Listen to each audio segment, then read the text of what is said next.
Research करी कि gate की क्या कोचिंग्स होती है, क्या मटेरियल्स होते हैं, तब मेरे को गेट एंड के बारे में पता चला कि यहाँ पे बहुत अच्छा मतलब रिजल्ट आता है, बहुत सालों से चल रही है कोचिंग। इवन मेरे कुछ फ्रेंड्स हैं जो यहाँ प्राइवेट कॉलेज में पढ़ रहे हैं, डीएवीवी हो गया, एक्रोपोलिस हो गया, वो सब यहीं पे पढ़ते थे। उसमें से मेजोरिटी के जो सब्जेक्ट्स थे उससे क्वेश्चन आ गए थे मेरे उसमें। एंड साथ में जो इधर की टेस्ट सीरीज चलती है, टेस्ट सीरीज से भी बहुत फ़ायदा हुआ था मेरे को यहाँ पे। लाइक उसका जो स्ट्रक्चर्ड वे है और उसके जो क्वेश्चंस है उसमें अलग अलग, मतलब पहले तो टॉपिक टेस्ट अलग होते हैं वहाँ पे, फिर राउंड टेस्ट अलग होते हैं, फिर मॉक टेस्ट अलग होते हैं। तो इन सब चीज़ों ने भी मेरे को बहुत हेल्प करा था यहाँ पे। तब मतलब मैंने एक चीज़ महसूस करी कि लाइक मैंने 6 मंथ्स मतलब 5 to 6 मंथ में क्रैक करा। तो लोगों को वो एक रेसिपी चाहिए कि भैया आप बता दो कि आपने 5 मंथ्स में कैसे किया या 6 मंथ में कैसे किया। ऐसा नहीं होता ना, मतलब वो तो भगवान की दया से मेरे थोड़े बेसिक्स अच्छे थे।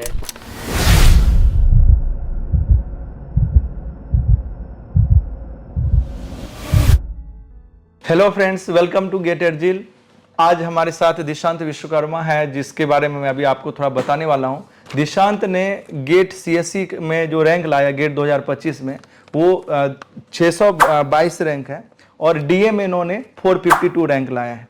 सबसे बड़ी बात दिशांत के लिए मैं बताना चाहूँगा, जो आप लोगों के लिए एक इंस्पिरेशन हो सकता है। दिशांत ने पूरी प्रिपरेशन सिर्फ 5.5 महीने में उन्होंने कंप्लीट किया है और गेट में रैंक लाया। मतलब इसके पास अगर और समय होता तो और भी अच्छा हो सकता था। तो अभी ये पूरा जर्नी बताएंगे कि कैसे ये यहाँ पे जील तक पहुंचे, कैसे इन्होंने बीटेक जो है एनआईटी भोपाल से किया, वो भी दूसरे ब्रांच में। कई सारे बच्चे ऐसे हैं जो दूसरे ब्रांच में, और कई बार उनको हिचकते हैं कि मैं गेट सीएससी से करूं या ना करूं। तो उनके लिए भी ये आपके सामने एक एग्जाम्पल है जिन्होंने ये कर दिखाया है। तो अभी दिशांत, मैं आपसे पूछना चाहूंगा कि आपने कैसे यहाँ गेट के प्रिपरेशन करने के बारे में सोचे, पहले क्या कर रहे थे और इस कोचिंग तक कैसे आपने पहुंचे। Thank you sir. तो सबसे पहले मैं तो गेटेड जी का थैंक यू करना चाहता हूँ कि उन्होंने मेरे को अपॉर्चुनिटी दी कि मैं अपनी स्टोरी सबके साथ शेयर कर पाऊँ। एंड बात है मेरी गेट एक्सपीरियंस की। मैंने अपने मतलब मैं इंटर्नशिप पे गया हुआ था, हैदराबाद में था, 6 मंथ इंटर्नशिप चल रही थी मेरी। उधर से मैं वापस लौटा, मेरे दूसरे प्लान से जो कैंसिल हो गए। तो मेरे पास यहाँ पे आने के बाद मैंने देखा कि मेरे फ्यूचर प्रोस्पेक्ट में क्या क्या चीज़ें हैं। तो मेरे पास 2 चीज़ें थी, या तो एमबीए तरफ जाना या तो टेक्निकल तरफ जाना, एमटेक करना। तो कैट बहुत पास आ गया था, लाइक अगस्त आ गया था, जैसे आपने बताया अगस्त में ज्वाइन किया था मैंने। तो अगस्त से नवंबर में कैट होता है, तो मैंने सोचा वो ऑप्शन नहीं है, एक ऑप्शन बचा है गेट का। फिर जब मैं गया रिसर्च करी कि गेट की क्या कोचिंग्स होती है, क्या मटेरियल्स होते हैं, तब मेरे को गेट एंड के बारे में पता चला कि यहाँ पे बहुत अच्छा मतलब रिजल्ट आता है, बहुत सालों से चल रही है कोचिंग। इवन मेरे कुछ फ्रेंड्स हैं जो यहाँ प्राइवेट कॉलेज में पढ़ रहे हैं, डीएवीवी हो गया, एक्रोपोलिस हो गया, वो सब यहीं पे पढ़ते थे। तो मैंने सोचा कि गेटेड झील है तो उधर ट्राई करके देखते हैं। तो वहाँ से मैंने अपनी जर्नी शुरू करी थी गेटेड झील के साथ। तो नहीं, जैसे आपका ब्रांच इलेक्ट्रॉनिक्स एंड कम्युनिकेशन है, तो आपने ये आपके मन में नहीं आया कि चलो इलेक्ट्रॉनिक्स से देते, वहाँ पे भी तो बहुत सारे पीएसयू अवेलेबल है बहुत सारे, तो सीएस की तरफ आपका कैसे झुकाव है। ये तो मुझे 4th ईयर में पता चल गया था, जब मतलब इलेक्ट्रॉनिक्स ना थोड़ा कंपेटिटिवली टफ लगता है, थोड़ा उसका जो हार्डवेयर टाइप का होता है। तो मैंने ना सीएस में थोड़ा डीएसए वगैरह करने लग गया था। मैं अपने कॉलेज टाइम से प्लेसमेंट वगैरह लेने लग गया था। उसमें सॉफ्टवेयर डेवलपमेंट कंपनीज आती थी, आर्टिफिशियल इंटेलिजेंस कंपनी आती थी। तो मेरा इंक्लिनेशन उसी टाइम से सीएस की तरफ हो गया था। अच्छा, आपका इंटरेस्ट ही था सी में, इंटरेस्ट सी प्रोग्रामिंग सब आपको पहले से ही था। फिर ऐसा हुआ, जो मेरी इंटर्नशिप भी थी, मैंने 2 इंटर्नशिप कर रखी। एक समर इंटर्नशिप जो 3rd ईयर के बाद करते हैं, और फिर प्लेसमेंट के बाद की जो इंटर्नशिप थी फाइनल सेमेस्टर में जो करते हैं। उस दोनों में एक में मैंने एज अ डेटा इंजीनियर काम किया था, और दूसरे में एज अ डेटा साइंटिस्ट काम किया था। तो मुझे ये तो था कि कहीं ना कहीं कि मुझे आगे इसी फील्ड में जाना है, या तो कंप्यूटर साइंस वाली या तो आर्टिफिशियल इंटेलिजेंस वाली, ऐसा। Very nice. नेक्स्ट जो मन में लोगों के प्रश्न आता है कि आप ये सारे अगस्त में ज्वाइन किए। कई बार तो बच्चे ये सोच करके ही घबराते, मैं तो देखता हूँ कई बार बच्चे मिलते हैं, वो बोलते हैं कि सर अभी तो मेरे पास बहुत कम समय मिला है, अब मैं कैसे प्रिपरेशन करूँ। तो ये एक बहुत बड़ा इंस्पिरेशन, जैसा कि मैं पहले भी बताया था। तो आप थोड़ा बताएंगे कि आपके मन में ये आया कि चलो हम 5.5 महीने में गेट करना है हमको, तो किस तरह की स्ट्रेटजी था और आपका बैकग्राउंड क्या था, किसी कौन कौन से सब्जेक्ट को लेकर के। तो सर, जैसा आप बताया 5.5 महीने या 6 महीने में करना इजी नहीं होता है। ऑफ कोर्स मिले भी नहीं था। मैं जब यहाँ पे आया मैंने सिलेबस देखा, बहुत सारे ऐसे नए नए टॉपिक्स देखने को मिले, जैसे CSO हो गया, एक TOC हो गया। ये सब मैंने मतलब बिल्कुल ही नहीं पढ़ रखे थे, एकदम ही जीरो से चालू करना था मेरे को, मतलब बेसिक्स भी नहीं पता था क्या होता है कैसे क्या होता है, हर चीज़ मेरे को जीरो से शुरुआत करनी थी। पर फिर मैंने देखा कि आगे आगे के सब्जेक्ट्स भी, जैसे DSA है थोड़ा, उसमें मैंने पढ़ रखा ऑलरेडी, C प्रोग्रामिंग ऑलरेडी पढ़ रखा है। एंड जब मैंने मैथ्स एप्टीट्यूड की जो सिलेबस है वो जब मैंने देखा, तब उसमें देखा कि बहुत सारी चीज़ ना मेरे बेसिक्स ऑलरेडी से क्लियर है। तो मैंने सोचा कि लेट्स ट्राई, मतलब क्या ही हो सकता है, what's the worst that could happen. तो मैंने इसे चालू करा। जो नए नए टॉपिक्स थे, मैंने इनिशियली आते से ही पहले जो ऑफलाइन क्लासेस होती है अपनी वहाँ मैम की, वहाँ पे एक सब्जेक्ट चल रहा था CSO का। CSO का सब्जेक्ट चल रहा था वीकडेज में, और वीकेंड्स पे मैम चलाती थी टॉक अलग, उसमें अलग क्लासेस में। तो टॉक और CSO मैंने दोनों साथ में पढ़ना शुरू किया था। ऐसे करते करते ये दोनों सब्जेक्ट पहले कंप्लीट किए, फिर धीरे से डिस्क्रीट मैथमेटिक्स कंप्लीट किया, DSA कंप्लीट किया, C प्रोग्रामिंग, डिजिटल लॉजिक, ये मतलब थे, मतलब बहुत चीज़ें पढ़ने लायक थी। पर मेरा ऐसा था कि अब करना है तो करना ही है, पूरा ऑल इन देना ही है, क्योंकि मेरे पास इसके अलावा टाइम नहीं है। मतलब मैं कभी कभी ये डिमोटिवेट हो जाता था कि मेरे जो आसपास के जो दोस्त लोग हैं या जो मेरे कलीग्स हैं जो मेरे साथ क्लास में पढ़ रहे हैं, वो उनको कितना आता होगा और मैं कितना पीछे हूँ उनसे। इस बात को लेके मेरी बहुत ओवर थिंकिंग होती थी। पर फिर भी मैं क्या था कि चलो स्टिक टू द प्लान, करते हैं जैसे भी होगा, धीरे धीरे करके। इवन मतलब छोटी छोटी चीज़ जो होती थी बेसिक्स की, वो अगर मैं समझूंगा तो हो सकता है 10 में से 5 तो नहीं, करीब 2 क्वेश्चन तो बनेंगे। पर उसी के साथ साथ मैं आगे करता गया, और जैसे तैसे करते करते धीरे धीरे सारे सब्जेक्ट्स हो गए थे। मेरा लास्ट में जैसे कंप्यूटर नेटवर्क्स वाला प्रोग्राम जो सब्जेक्ट है वो थोड़ा सा मेरा छूट गया था। पर हालांकि जितना मैंने पढ़ा था उसमें से मेजोरिटी के जो सब्जेक्ट्स थे उससे क्वेश्चन आ गए थे मेरे उसमें। एंड साथ में जो इधर की टेस्ट सीरीज चलती है, टेस्ट सीरीज से भी बहुत फ़ायदा हुआ था मेरे को यहाँ पे। लाइक उसका जो स्ट्रक्चर्ड वे है और उसके जो क्वेश्चंस है उसमें अलग अलग, मतलब पहले तो टॉपिक टेस्ट अलग होते हैं वहाँ पे, फिर राउंड टेस्ट अलग होते हैं, फिर मॉक टेस्ट अलग होते हैं। तो इन सब चीज़ों ने भी मेरे को बहुत हेल्प करा था यहाँ पे। नहीं, बहुत अच्छा है। देखो यहाँ पे सीखने वाली बात ये है कि जब इन्होंने स्टार्टिंग में ये देखा कि हमारे पास ये 5.5 महीने हैं, कई सारे स्टूडेंट को पहले से बहुत कुछ आता है, फिर हमको इसमें हमारा ये कॉम्पिटिटिव एग्जाम है, कॉम्पीट करना है, तो फिर इन्होंने क्या बोले कि लेट्स ट्राई, चलो प्रयास करते। ये एक बहुत ही बड़ा पॉजिटिव पॉइंट है, जो आप चाहें तो ये एटीट्यूड रखना बहुत जरूरी है कि यस, हमको अब प्रयास करना, चलो अपना बेस्ट देते हैं जो हमारे पास है। हाँ, ओवर थिंकिंग जरूर है कि ये हमारे लिए बहुत ज्यादा प्रॉब्लम करता है, कई सारी चीजों से ओवर थिंकिंग आती है। तो दिशांत ने इस चीज को एक्सेप्ट किया कि कई बार ओवर थिंकिंग आती थी, पर खुद ही इस पॉजिटिव आंसर दे करके और फिर प्रयास करने लग जाते थे। तो ये एक बहुत बड़ा सीखने का पॉइंट है, आप चाहे तो इसे नोट कर सकते हैं। दूसरा दिशांत, मैंने देखा कि आप कई सारे बच्चे, जैसा कि आप टेस्ट सीरीज की बात की, मेरे पास भी कई सारे स्टूडेंट के कॉल आ रहे थे जो बाहर के स्टूडेंट थे, यहाँ से कोर्सेस नहीं लिए थे लेकिन टेस्ट सीरीज लिए थे। तो उन्होंने जब रिजल्ट आया तो उन्होंने एक बात बोले, जैसे मैं नाम डायरेक्ट लेना चाहूंगा, जैसे आशीष कुमार यादव AIR 29 आया था, उन्होंने मुझे बोला फोन करके कि सर, अगर गेटेड जिल के टेस्ट सीरीज अगर मैं ज्वाइन नहीं किया होता तो आज मैं सेट 2 में मेरा पेपर बिगड़ गया होता और 50 से 55 मार्क्स से ज्यादा नहीं आ पाता, क्योंकि मैं कई सारे टेस्ट सीरीज में ज्वाइन किया था, लेकिन कहीं ना कहीं हमको गेटेड जिल का जो क्वेश्चंस थे वो बहुत सारी चीज हमको सिखाएं।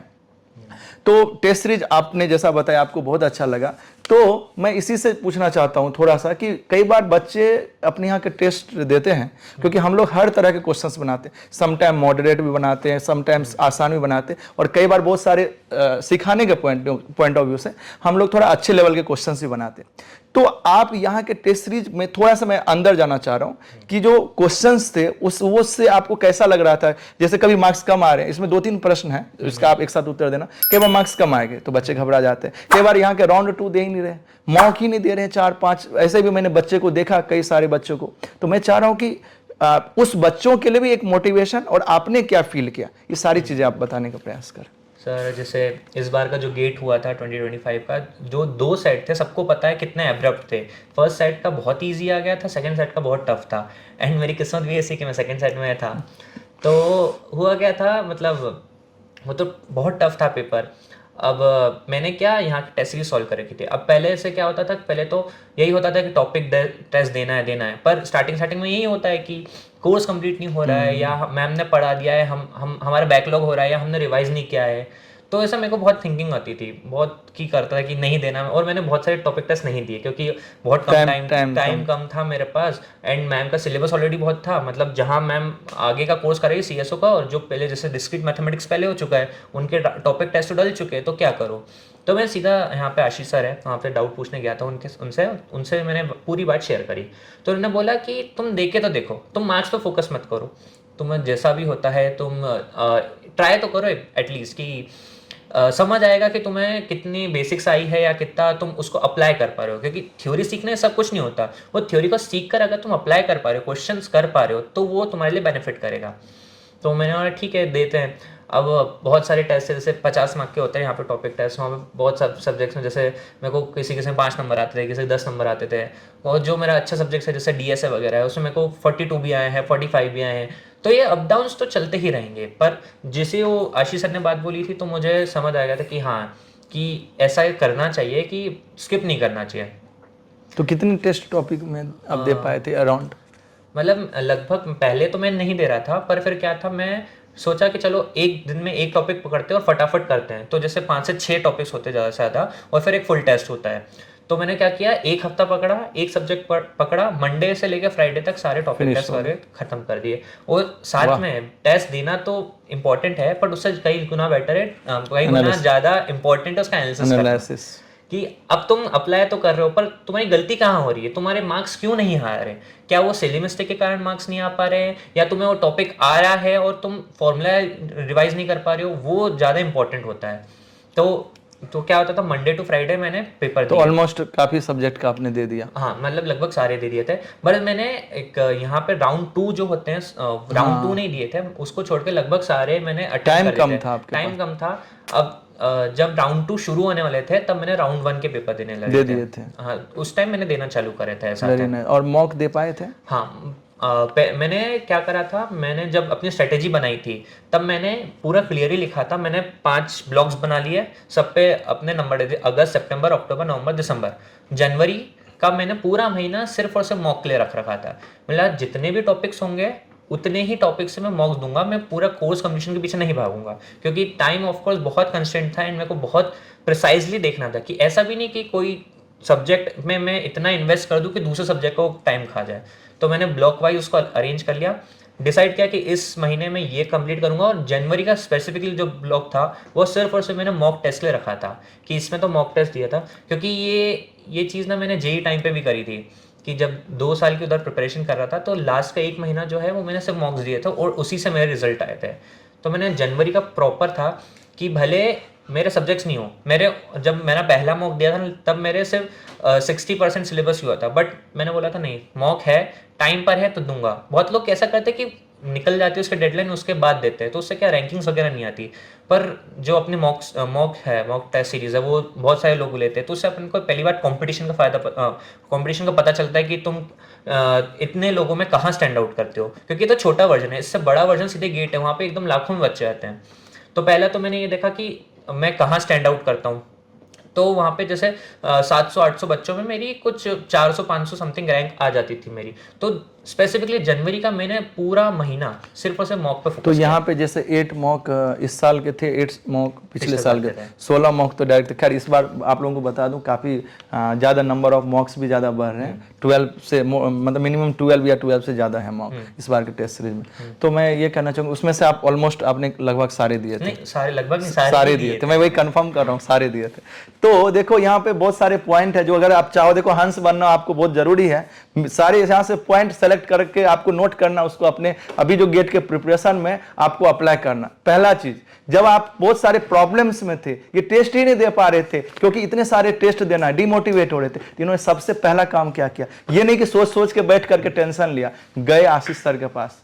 तो आप मेंटर के पास जाएंगे, उनसे मिलेंगे, आपकी जो प्रॉब्लम सारी प्रिपरेशन में, और तुरंत शेयर करना है। और साथ में कई बच्चे इसके ये स्टेप भी फॉलो करते, उसके बाद क्या करते पता है, सर से मिल भी लिए, पूरी बात भी सुन लिए, फिर जाके घर में जाके सो गए, फॉलो नहीं करते हैं। तो आपको फॉलो भी करना है, ये एक एग्जांपल है। रिजल्ट आया उसके पीछे ये सारी पॉइंट्स है जो मैं कई बार आपको चर्चा भी करता हूं, इन्होंने फॉलो भी किया। और इसने सिस्टम एक बनाया कि हमको हर दिन टेस्ट देना है, फिर इन्होंने ये नहीं कहा टेस्ट देकर छोड़ देना है, एनालिसिस भी करना है। तो इस तरह से आप सारे पॉइंट्स को सेलेक्ट करना, मैंने उसमें से कुछ आपको बताया।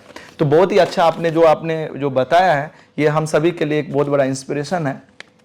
एक और चीज जो मैंने बच्चों में देखा है, अभी जो पिछले साल 2 साल से बच्चे ना बहुत ज्यादा इन्फ्लुएंस हो रहे हैं, यूट्यूब पे कुछ वीडियो देख रहे हैं। अच्छा, यहाँ के जो मैम ने क्लास में पढ़ाया वो सारे वीडियो नहीं देख पाते, कई बार मैं देखता हूँ कई सारे वीडियो ही छूटा है अभी, और वो या तो पूरा वीडियो देख लिया तो बुकलेट ही सॉल्व नहीं किया, बुकलेट किसी का सॉल्व किया तो टेस्ट ही नहीं दिया, मतलब पूरा अस्त व्यस्त करके रखे। कहीं से ये वीडियो देख लिया, कहीं से वो वीडियो देख लिया, यहाँ का टेस्ट सीरीज ले लिया, वहां का टेस्ट ले लिया, अपने यहाँ का टेस्ट सीरीज ही नहीं दे रहे। अरे मैं ये नहीं कर रहा हूँ कहीं और का मत लो, कोई और खराब है, पर यहाँ जो चीज रखा है अपने घर में उसकी महत्व तो देना है ना। घर की मुर्गी दाल बराबर वाला सिचुएशन कर देते। अब होता क्या है उसमें, ना यहाँ के रहते ना वो वहां के रहते। तो मैं थोड़ा आपसे जानना चाहता हूँ, क्योंकि आपके पास भी ऐसे लोग होंगे, तो आप वो क्या एक्सपीरियंस आपके दोस्तों ने किया और क्या आप बच्चों को बताना चाहेंगे? डेफिनेटली सर, जैसा आपने बताया कि यहाँ पे क्लास में लगभग 100-110 बच्चे आते थे रेगुलरली क्लास करने के लिए। एंड मैं मतलब उनको देखकर लगता था कि इतने सारे हैं, इतना कंपटीशन अभी से ही है, तो मेरे ना ज़्यादा लोगों से बात नहीं होती थी। मैंने सोचा कि मुझे करना है तो सब मुझे ही करना है, ये लोग आके नहीं लिखेंगे। तो जितने ज़्यादा लोग से आप बात करोगे ऑब्वियस उतने ज़्यादा वो तुम्हारा अपना आइडियाज़ लगाएंगे कि नहीं यार भाई अपन ये नहीं ये कर लेते हैं, ये टेस्ट सीरीज़ ले लेते हैं, ये वाली छोड़ देते हैं हम, या फिर दूसरी जो क्लासेस की टेस्ट सीरीज़ है वो ले लेते हैं। पर अब जितने भी टेस्ट सीरीज़ हैं मतलब आउट देयर, वहाँ पर ऐसा है कि सारी जो टेस्ट सीरीज है वो टेस्ट 1 से लेके जो लास्ट टेस्ट होता है वो पूरा एक स्ट्रक्चर्ड वे में बनी होती है, कि हो सकता है कि वो टॉपिक हो वो किसी टेस्ट नंबर 1 या 2 में आया हो और वो बाद में नहीं आया। अपने यहाँ भी ऐसे ही सिलेबस पूरा है, बिल्कुल। तो मतलब 1 और 2 में जब तक आप 5 टेस्ट नहीं देते हो तब तक आपको समझ नहीं आता, हर टाइप के जो क्वेश्चंस होते हैं वो आप नहीं कर पाते हो। तो वो आपको सारे देना जरूरी है। एंड इस बारे में मैं ये भी हूँ कि जो दूसरी क्लासेस के जो टेस्ट सीरीज है वो मैंने ली भी थी और मैं देखकर भी देखा था, बट मुझे अप टू द मार्क नहीं लगे थे वो, सही बताऊँ तो। बजाय जब मैंने ये देखा झील का देखा, मतलब ये प्रिसाइज है, थोड़ा टफ लगता है कि चलो कुछ बहुत टफ आ गए और कुछ लेंदी भी आ गए, कुछ बहुत कुछ छोड़ने के लिए भी होते हैं, हाँ कुछ ऐसे भी आ गए क्वेश्चंस आ गए।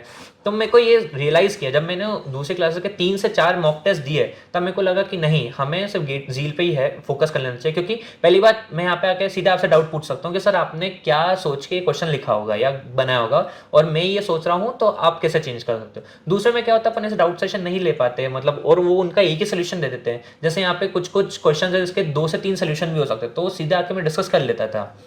तो यही है कि जैसे टेस्ट सीरीज देता था मैं, फिर मॉक टेस्ट दिया, अगले दिन एनालिसिस किया और तीसरे दिन आपके पास आके जितने भी डाउट्स है या मेंटर्स जो भी है उनसे आके मैं डाउट पूछ ही लेता था। डाउट नहीं रखते थे, जो डाउट आया वो पूछ लेते थे। वो तो मुझे याद है कई बार मेरे पास भी आते थे, भले ऐसे ऐसे क्वेश्चन से जो काफी टाइम भी लगा था हम लोग को डिस्कशन में, लेकिन ये डाउट छोड़ते नहीं थे। ये अच्छा चीज है, आपको डाउट आया तो पूछना है, नहीं तो वही छोटा घाव बड़ा घाव बन करके फिर बाद में समस्या क्रिएट कर देगा। अच्छा, एक और चीज जो मैंने देखा कि देखिए, हम जैसे एक आश्रय में रहना बहुत जरूरी है, कि जैसे गेटेड झील से कनेक्टेड है तो यहाँ पे हम पढ़ रहे हैं, यहाँ पे एक कोई मेंटर आपके पास, यहाँ पे सबसे अच्छा सुविधा है कि आपको मेंटर मिल रहा है और आप उनसे गाइडेंस ले सकते हैं। इसका मतलब मैं ये मना हम लोग नहीं करते कहीं और जगह की टेस्ट सीरीज मत लो, लेकिन यहाँ के जितने टेस्ट है, यहाँ के जो बुकलेट है, यहाँ की जो क्लासेस है, उसको पहले आप कंप्लीट तो करो अच्छे से, उसके बाद टाइम बचता है तो आप बिल्कुल आप हर जगह से क्वेश्चंस करो, कोई दिक्कत नहीं है आपको। इसमें क्या है, जितना ज्यादा सीखो उतना अच्छा है। पर हमारे यहाँ 162 टेस्ट है, 81 इस साल के, पिछले साल के 81, इतना तो अच्छे से दे दो। और मैं आपको विश्वास के साथ कहना चाहूंगा, कम से कम अगर एक साल के 81 टेस्ट भी अगर आपने अच्छे से दिया, जैसा कि दिशांत ने बताया कि आप एनालिसिस कर रहे हैं और टेस्ट से पहले प्रिपेयर करके दे रहे हैं, तो गेट में अच्छा रैंक आना ही आना है। इन्होंने तो 5.5 महीने में है, अभी तो आपके पास काफी समय है, तो आप अच्छे से आप प्रिपरेशन कर सकते हैं। अभी कुछ प्रश्न और मेरे मन में था, इससे पहले मैं कुछ बताइए देना चाहता हूँ। यस। जैसे बहुत लोग जैसे अपने फ्रेंड से इन्फ्लुएंस हो जाते हैं, वो बोलते हैं कि या तो ये वाली लाइब्रेरी ज्वाइन कर लो या हमारे साथ आ जाओ, ग्रुप स्टडी कर लेते हैं। तो मुझे कभी वो बेनिफिट लगी नहीं। मतलब झील में भी एक स्टडी लाइब्रेरी है, बट फिर भी यहाँ के बच्चे यहाँ की लाइब्रेरी छोड़ के दूसरी लाइब्रेरी में जा रहे थे पढ़ाई करने के लिए, और वो सब एक साथ जाते थे। एंड मतलब मेरे को तो नहीं लगता कि मुझे कुछ तो ऐसा है। एक का भी रिजल्ट ऑनेस्टली बताता हूँ, सबका रिजल्ट जो है अच्छा नहीं रहा और बहुत ज्यादा समय बर्बाद कर दी इधर उधर में और बाद में आए मिलने के लिए। विश्वास नहीं हो रहा था कि अच्छे से स्टूडेंट ने बिगाड़ा। मैं ये सारी स्टोरी इसलिए बता रहा हूँ क्योंकि आपसे ये मिस्टेक ना हो, अनावश्यक समय बर्बाद ना करें।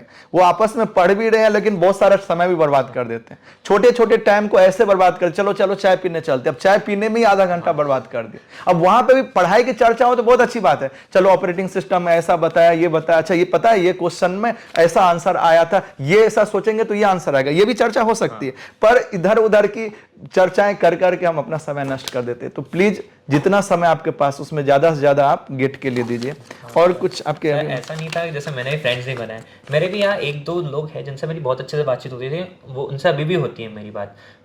हमने क्या करा था, एक प्लान बनाया कि भाई हम सुबह 12 बजे आएंगे, यहाँ पे पढ़ेंगे। इवन बहुत बार ऐसा हुआ है कि यहाँ पे लाइब्रेरी में ताला लगा होता था, मैं ही ताला खोलता था और सबसे पहले मैं ही जाता था अंदर बैठने। पूरा एकदम शांति रहती है यहाँ पे, पूरा माहौल बन जाता था। तो हम जो दो लोग थे आते थे, तो फिर उसके बाद जैसे 3-4 घंटे अच्छा पढ़ाई कर ली, 12 से 4 बजे तक पढ़ाई कर ली, फिर हम ब्रेक ले लेते थे।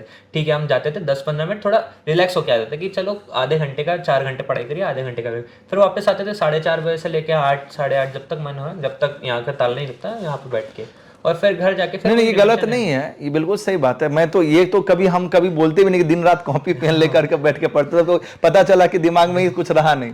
अच्छा, एक चीज है बच्चों का, मतलब मुझे नहीं पता आपका क्या एक्सपीरियंस है, जस्ट जानना चाह रहा हूँ कि कई बार हम रात भर पढ़ते हैं और दिन में सोते हैं। मैंने देखा है कई बच्चों को ऐसा। तो आपका क्या शेड्यूल था?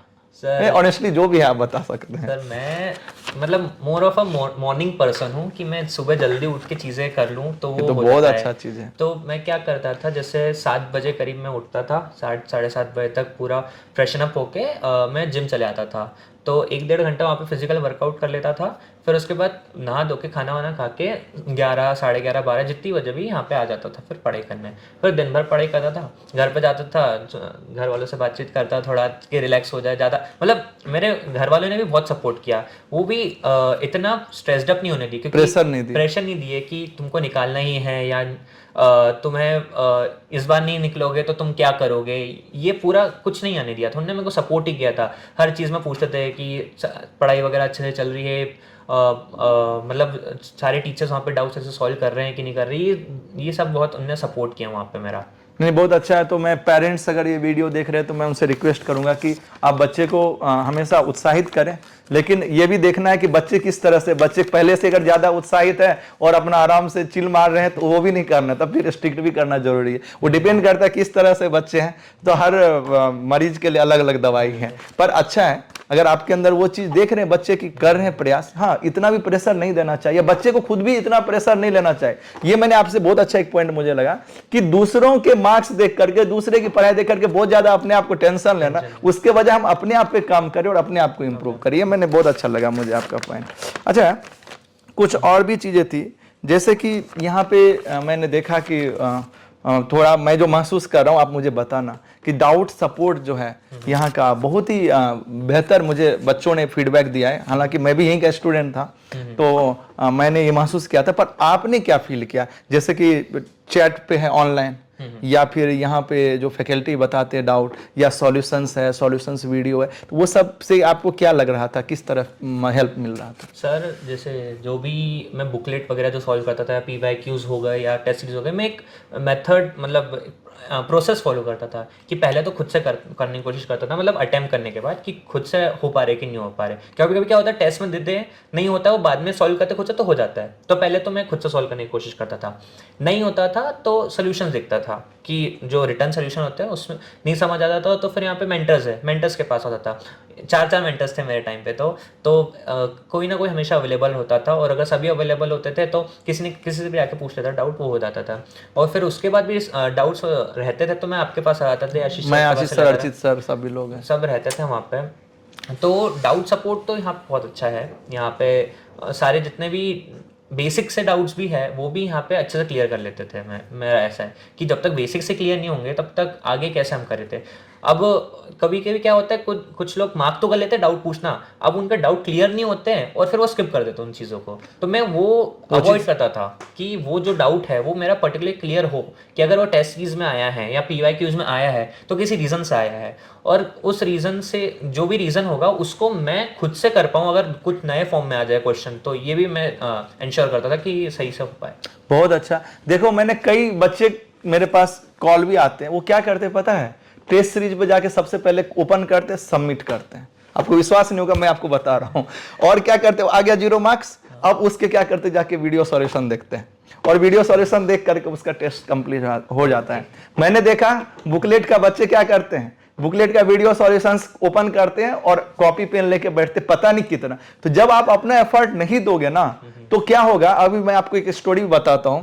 जो पक्षी होती है ना, वो क्या करते हैं, अपने बच्चों को जब उड़ाना सिखाती है, थोड़ा सा ऊपर ले जाकर छोड़ देती, फिर नीचे गिरने लगता है, फिर थोड़ा सा पकड़ते, फिर छोड़ देते हैं। तो धीरे धीरे वो सीखते हैं। अब आप अपना वो अपना एफर्ट डालते हैं। जो छोटे बच्चे होते हैं, पक्षी के बच्चे, वो प्रयास करते। आप अगर प्रयास नहीं करोगे तो फिर ज्यादा नहीं लर्न कर पाओगे। अब आपको बना बनाया सारा व्यवस्था है। कई बच्चे तो क्या किया, मैं आपको विश्वास नहीं होगा, मतलब कई नहीं, कुछ बच्चे, एक 2-4 बच्चे, उसने टेस्ट बाद में भी अपलोड हो जाता है फिर से, तो पुराने वो देख करके वो सारे आंसर लगा देते हैं, तो 50 में 50। अब मैं आपसे रिक्वेस्ट करूंगा, ये सब करने से क्या फायदा, दूसरे को मार्क्स दिखाने से क्या फायदा। दूसरे से कंपेयर करना है तो एक ही चीज कंपेयर करना है कि चलो 50 में उसने 45 लाया तो हम भी ला सकते, बस। इसके बाद उस दूसरे के बारे में नहीं सोचना, आपको अपने आप को इंप्रूव करने का प्रयास करना, जैसा कि दिशांत ये चीज को कर रहे थे। तो बहुत अच्छा लगा कि आप इस तरह से, आप एक एग्जांपल है, जो ये लोग कर रहे हैं ना वो अब नहीं करेंगे, मुझे उम्मीद है। तो प्लीज ऐसा मत करना। मतलब शॉर्टकट्स नहीं लेने चाहिए। शॉर्टकट्स में बच्चे भाग रहे हैं। दिक्कत हुई शॉर्टकट से। अब मैं जैसे यहाँ पे जब टॉप रिजल्ट आया था तो हम लोग भी आए थे, सारे बच्चों से इंटरेक्ट करा था, तब मतलब मैंने एक चीज़ महसूस करी कि लाइक मैंने 6 मंथ्स मतलब 5 to 6 मंथ में क्रैक करा। तो लोगों को वो एक रेसिपी चाहिए कि भैया आप बता दो कि आपने 5 मंथ्स में कैसे किया या 6 मंथ में कैसे किया। ऐसा नहीं होता ना, मतलब वो तो भगवान की दया से मेरे थोड़े बेसिक्स अच्छे थे, या मैंने जो बेसिक्स है वो 11th-12th में ऑलरेडी पढ़ रखे थे, जैसे PMC हो गया, मैट्रिसेस हो गया या प्रोबेबिलिटी हो गया, ये मेरे को ऑलरेडी आता और था। एप्टी का भी पोर्शन आपका भी, एप्टी, हाँ, मतलब वो पूरा अच्छा मैं कर रखा था। मतलब उस टाइम मैंने इन्वेस्ट करा था टाइम, तो अभी मेरा वो चीज़ उसको ब्रशअप करने में ज़्यादा टाइम नहीं लगा। तो यहाँ पे जैसे आपके भी करीब करीब 50 से 60 वीडियोस है सिर्फ मैथ्स और एप्टीट्यूड के, तो मैंने वो पूरा जरूरत नहीं पड़ा, जरूरत नहीं, मैंने सीधे बुकलेट उठाई। वो मैंने भी बोला भी था आपको कि जिसको जितना जरूरत है उतना, तो मैंने बुकलेट उठाई, सॉल्व करते गया, तो वो मेरा होते गए। तो उनका सबका ऐसा ही है, वो मुझसे पूछते हैं कि भैया आपने कैसे किया, मतलब हार्डवर्क का कोई शॉर्टकट रास्ता नहीं है वो। अच्छा, इससे एक चीज मैं आपको बताना चाहता हूँ कि ऐसा पूरा कॉपी किसी का नहीं करना। आपका टैलेंट अलग होगा, आपकी प्रिपरेशन अलग होगी, आपका जो बेसिक्स है या बैकग्राउंड है वो अलग होगा। आपको ये देखना, इनके पास 5.5 महीने का टाइम था तो उसमें उसने इस रिसोर्स को यूटिलाइज किया। अगर आपके पास अभी 8 महीना है, अभी जैसे मई मंथ चल रहा है, तो 7 महीने तो कम से कम है ना, मई भी कंप्लीट हो, 7 महीने तो मिनिमम है। तो इस 7 महीने में, है ना, 7-8 महीने लगभग, तो इसमें आप और बेहतर दो ना। सर ने जो किया उसको फॉलो करो और उसमें और बेहतर करो। अच्छा, इससे एक प्रश्न मेरे मन में आता है कि अगर आपके पास और टाइम होता तो आप क्या करते। और इसी से कनेक्टेड एक और प्रश्न है कि आप, कई बार मन में आता है कि मैं ये काम जो मैंने कर दिया, मैं अपने जूनियर को, जो अभी बच्चे गेट 2026 की प्रिपरेशन कर रहे हैं, उसको मैं सजेस्ट करूंगा कि आप ये मत करना, आपको ये मौका मिले तो ये भी करना। वो थोड़ा आप शेयर कर सकते हैं। तो सर लाइक, हाँ, मैं ये, अगर मेरे पास एक्स्ट्रा टाइम होता तो ऑफ कोर्स पहले मैं आके एडवांस बुकलेट सॉल्व करता, क्योंकि यहाँ बेसिक बुकलेट तो हो जाती है, पर एडवांस बुकलेट में क्या होता है, आप बहुत सारे कंसेप्ट्स को एक साथ कंबाइन करके देते हो। मतलब टफ नहीं होते, पर दिमाग का यूज बहुत होता है। और उसमें एक एक क्वेश्चन को करने में 10-10 मिनट का टाइम लगता है। हालांकि वैसे क्वेश्चन सीधे डायरेक्ट आएंगे नहीं, उससे कम लेवल के ही आएंगे, पर उससे आपका कॉन्फिडेंस बूस्ट होगा कि आपने ये लेवल के क्वेश्चन कर लिए। मैंने एक करने की कोशिश करी थी CSO के टाइम पे, क्योंकि उस टाइम पे मेरे को ज़्यादा आइडिया नहीं था कि कैसे क्या करना चाहिए स्ट्रेटेजी। तो उस टाइम मैं करता था, तो उसमें बहुत टाइम इन्वेस्ट हो जाता था मेरा। पर फिर मेरे को बाद में समझ आया कि अगर मेरे पास एक्स्ट्रा टाइम होता तो मैं एडवांस बुकलेट तो सॉल्व करता, साथ में PYQs जो है, और अच्छे से वो जब सब्जेक्ट चल रहा है उसी टाइम कंप्लीट करता। मैंने पहले क्या किया था कि लास्ट क्लास के लिए छोड़ देते हैं कि PYQs है, लास्ट क्लास में कर लेंगे। तो मतलब उससे क्या होता है कि एक बार ब्रशन अप हो जाते हैं सारे टॉपिक्स, पर नहीं, उस टाइम भी करता मैं एक बार, और लास्ट में आके फिर से भी करता PYQ, क्योंकि PYQs ये जो एक्चुअल में क्वेश्चन आए हुए हैं वो ही तुम बेसिक से मतलब कर पाओगे कि अगर ये क्वेश्चन आ गया तो तुमसे बन रहा है कि नहीं बन रहा है। एंड मैंने ना मेरे पास बुक थी उसकी PYQs की, तो मैंने पहले ट्रेंड उसमें एक एनालिसिस करा। तो 1960 से लेके 2000 तक के थियोरेटिकल थे, तो ज़्यादा नहीं, 2000 से लेके 2015 तक के इजी टू मॉडरेट लेवल के आते थे, और 2016 ऑनवर्ड से लेके आज तक वो मॉडरेट से हार्ड की तरफ चले गया, वो शिफ्ट हो गया है। तो मेरे को ट्रेंड समझ आ गया था कि किस लेवल के क्वेश्चन करने हैं। अब आप बेसिक बुकलेट्स करते रहोगे उसमें तो ईजी लेवल के क्वेश्चन मिलेंगे, तो मैं ज़्यादा अगर एडवांस में फोकस करता तो क्या पता अच्छा आ सकता था। पर और हाँ, मैंने ये भी देखा है कि लोग ना इंटर्नशिप करने चले जाते हैं। आप भी इंटर्न किए थे? आपने दो किए थे? मैंने तो 2 करे थे, पर उस टाइम मेरा गेट का नहीं था, गेट का उधर से आने के बाद बना था मेरा, ऐसा था। मतलब PPO डिक्लाइन कर दिया था मेरा, ऐसा था। पर अगर जैसे कोई प्रॉपर बंदा अगर प्रिपेयर कर रहा है जो 3rd ईयर में हो अभी, और वो सोच रहा है कि इंटर्नशिप पे चले जाए, या 4th ईयर में हो प्लेसमेंट के लिए पढ़ाई कर ले, पर अगर आपका डिसीजन यही है कि आपको फाइनली MTech करना ही है, तो उसको छोड़ के आप प्रॉपर गेट पे ही फोकस करोगे ना, तो गेट आपको उससे 2 गुना ज़्यादा रिवॉर्ड देगी। ये बात तो है, बिल्कुल है। मैंने कई बच्चे को देखा है ये चीज़ कि इंटर्न के चक्कर में, और कई बार तो प्लेसमेंट में भी इतना ज़्यादा इन्वॉल्व हो जाते हैं कि बाद में प्लेसमेंट भी नहीं होता, गेट भी नहीं होता, ना इधर के ना उधर के। हाँ, कुछ स्टूडेंट जैसे 1% या लेस देन 1% बच्चे हैं जो वो कर लेते दोनों चीज़, वो इंटर्न भी कर लेते हैं, ये भी कर लेते हैं, पर वो एक्स्ट्रा ऑर्डिनरी है, मैं उनकी बात नहीं कर रहा हूँ। ऑन एवरेज और जनरल बच्चे के लिए फुली फोकस्ड गेट होना चाहिए, कोशिश करना चाहिए। सेमेस्टर के भी जो चीज़ें हैं उसको भी इस तरह से सेट करना चाहिए कि हमारा गेट की पढ़ाई रेगुलर बेसिस पे ना छूटे, शुरू से ही थोड़ा थोड़ा पढ़ लो, कुछ इस तरह से प्रिपरेशन कर लो। थोड़ा सा आपको इस तरह से स्ट्रेटजी अभी डेवलप करना होगा। मैं आपको बताता, आप तो NIT में आप अनुभव भी करते होंगे, जब मैं IIT में था उस टाइम बच्चे लोग के पास इतना असाइनमेंट होता था, हर दिन ही एक नया चीज। अब कई चीजें तो आपको आता ही नहीं, आपको सीखना भी और करके देना भी है, कितना कम समय रहता है वहां पे। तो इसलिए प्लीज अभी से ये चीज अपने अंदर ये चीज डेवलप करें कि आपके पास लिमिटेड टाइम में कैसे बेस्ट दें। तो ऑलमोस्ट हाँ बताइए। चीज है कि कभी कभी क्या होता है, हम पढ़ाई करते हैं और किसी कारण कुछ ब्रेक आ जाता है पढ़ाई में। जैसे या तो किसी के सेमेस्टर शादी हो गई, एग्जाम हो गई, या कुछ भी मतलब XYZ रीजन से हो गया, तो उसके बाद लोग ना वापस आते हैं तो उनका वो मोमेंटम नहीं रहता है। तो मतलब वही है कि अगर आप वापस से आ रहे हो, तो पहले अगर गाड़ी 5th गियर में चल रही है तो आप 5th गियर में चलाने की वापस कोशिश नहीं करोगे, वापस आके वापस आप बेसिक्स पे आओगे कि आपने ब्रेक ले लिया, चलो वापस से आप बेसिक्स ब्रशन अप करो, पहले थ्योरी पढ़ो आप उसके बेसिक्स क्वेश्चन लगाओ, फिर धीरे धीरे करके अपना लेवल बढ़ाओ। लोग क्या करते हैं, पहले उनका अच्छा चलता रहता है, फिर बाद में आते बोलते हैं यार हम पहले अच्छा पढ़ते थे, अब तो क्वेश्चन और डिमोटिवेट हो जाते हैं सर। जो पढ़ना जितना और अभी पढ़े वो भी छोड़ करके सोच के टेंशन में आ जाते हैं। एक तो ये चीज हो गई, और दूसरा ये भी देखा है मैंने कि आपने थ्योरी पढ़ ली पर आप क्वेश्चन लगाने जा रहे हो तो आपसे क्वेश्चन नहीं बन रहे हैं, तो लोग क्या करते हैं, वापस थ्योरी जाते हैं कि पढ़ते हैं कि यार ये फॉर्मूला है, ये फॉर्मूला है। तो मैं क्या अप्लाई करता था कि अगर मुझसे जैसे क्वेश्चन नहीं पढ़ रहे तो उससे एक लेवल कम के क्वेश्चन लगाने लगता था। कि आपका क्या होता है, अगर जैसे एप्टीट्यूड में भी है, आप डायरेक्ट हार्ड लेवल के नहीं जाओगे, आप इजी वाले पहले करोगे, फिर उसके बाद मीडियम, वो क्लियर हो जाता है तो वो फिर नेक्स्ट स्टेप समझने में आसानी हो जाती है। और एक मोमेंटम भी आ जाता है ना कि एक साथ हाथ चल रहा है, आपका चल रहा है, मसल मेमोरी बन गई है, तो आगे भी ऐसा हो जाता है कि सबकॉन्शियसली कॉन्फिडेंस कॉन्फिडेंस बढ़ते जाता है, फिर हो जाता है। हाँ, ये बात भी सच है, मैंने देखा कई बच्चे इस तरह से डायरेक्ट हार्ड लेवल करते हैं। एक और बच्चे लोग प्रॉब्लम्स बताते हैं, जैसे कि वो क्या करते हैं, उनको टाइम लगता है कई बार कोई कंसेप्ट समझने में। अब उनके दिमाग में होता है कि हमको 2 घंटे में ये खत्म करना, 2 घंटे में ये खत्म करना, और फिर बोलते सर बहुत टाइम लग रहा है, और उस चक्कर में छोड़ देते हैं। तो मैंने ये फील किया, आप कभी ऐसा आपके साथ हुआ कि कोई कंसेप्ट ऐसा होता है कि समटाइम्स उसमें टाइम हमको देना पड़ता है, तो हमको पेशेंटली देना चाहिए। ऐसा नहीं कि हर चीज आपको इजीली आसानी से आ जाए, कुछ हो सकता है कि थोड़ा लेंदी हो या थोड़ा सा टफ हो समझने में, सबका अलग अलग होता है। तो आप क्या कहना चाहेंगे सर? जैसे आपने बताया कि टफ वाला सब्जेक्ट वो मेरे लिए था, मतलब टफ नहीं था पर मेरे को समझ नहीं आता डिस्क्रीट मैथमेटिक्स, वो मतलब मेरे लिए एकदम नई चीज़ हो गई थी। कि यार ये क्या हो रहा है इसमें। सेट थ्योरी तो फिर भी आ गया था, फिर ग्रुप थ्योरी की नई चीज़ें आ गई, ग्राफ थ्योरी आ गया, एंड फिर मैंने देखा एनालिसिस जब करा था तो ग्राफ थ्योरी का और ग्रुप थ्योरी का स्पेसिफिकली बहुत वेटेज था कि इससे क्वेश्चन तो आना ही आना है। तो मैंने उसमें फोकस करा कि चलो ये करते हैं, थोड़ा उसमें टाइम दिया। इस साल की वीडियोस तो देख, मतलब ऑफलाइन पहले क्लासेस में मैम से पढ़ा, फिर उसके बाद ऑनलाइन जो लेक्चर्स चलते हैं वो वाले वीडियोस भी देखे, और पिछले साल के जो वीडियोस होते हैं वो भी देखे मैंने।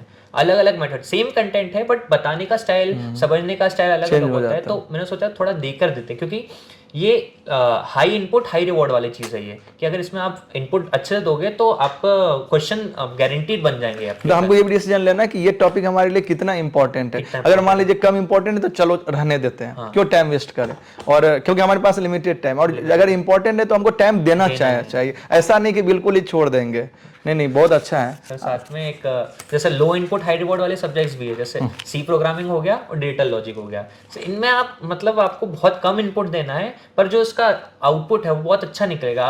इवन कंपाइलर भी, हाँ कंपाइलर भी, मतलब कंपाइलर हालांकि लास्ट में थोड़ा वो बहुत ऊपर चले आता है उसका ग्राफ, पर हाँ डिजिटल और सी प्रोग्रामिंग ऐसा है कि अगर एक बार आपने बेसिक समझ ली है फिर उसका सारे ही क्वेश्चन बनेंगे। इस बार के मैं मतलब जब मैंने गेट देता, मतलब पेपर जो भी देता था, गेट का पेपर हो गया, मॉक पेपर, तो मैंने एक प्रोसेस बना रखी थी कि पहले तो जितने भी 66 क्वेश्चन हैं वो पूरे स्कैन कर लो, है ना। उसमें से इजी, मीडियम और हार्ड वाले, इजी तो नहीं, हार्ड तो नहीं कहूँगा, वेरी इजी, इजी और मीडियम वाले।